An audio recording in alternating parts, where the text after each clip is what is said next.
Is going on, guys? I am the FD Guru, bringing to you guys a Monday edition of my NBA DFS podcast.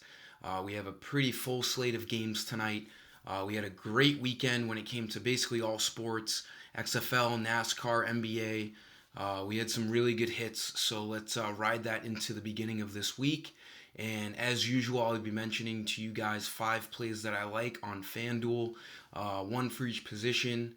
And hopefully these plays help you out. Like the video and make sure you're subscribed. So at point guard tonight, I do really like Kendrick Nunn. Jimmy Butler is ruled out again. They have an awesome matchup. They are on the road, but they're in Cleveland, facing a Cavs team that's been pretty bad all year. I think Nunn is going to have a great game again. In last game with Butler out, Nunn went off for 46 fantasy points. He needs only like 24 to reach value tonight. So he makes for a really solid play at point guard. Nice little spend down there. Shooting guard, I like Beal. I had him last night at low ownership, and he was only low 9,000s, and his price has gone down even more.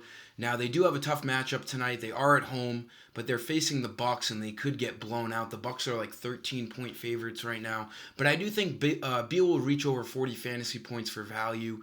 He had an awesome game last game, 67. But if you look at his game log, he's going to get you in the 40s easily every single game. So expect the Wizards to really rely on him as they usually do, game in and game out.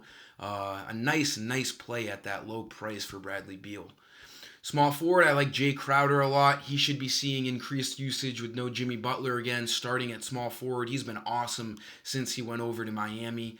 If you look at his game log here, he gets in the mid-20s at least every single game. All he needs is 24 fantasy points, so he makes for a really comfortable cash game play at small forward at that price.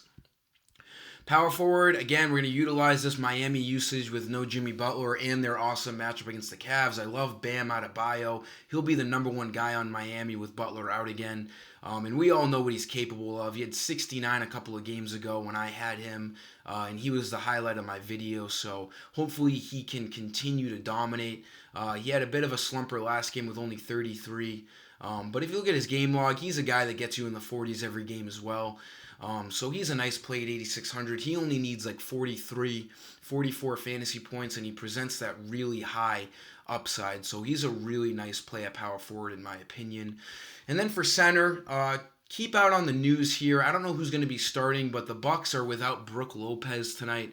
Robin Lopez could be starting at center. And at minimum price, even if he gets only 20 minutes, he should be able to hit value. He only needs 17 fantasy points. He could be a nice punt play at center. If he's not starting, it makes it a little more difficult. If you do want to spend up at center, Joel Embiid should be a fine play at 10,000 against Atlanta. And if you watch my videos, I love picking on the Hawks defense. And again, the 76ers don't have Ben Simmons. So Embiid will see a lot of that usage that Simmons usually has. So at 10,000, he's still a fine play. But keep an eye out on that Bucks starting lineup because Robin Lopez could end up being a really nice punt play if he's in that starting lineup. That was all on today's video, guys. Make sure to like it. Make sure you're subscribed and get over to my site for all DFS lineups tonight for FanDuel and DraftKings. Until next time, I am the FD Guru, and I'm signing off. See ya.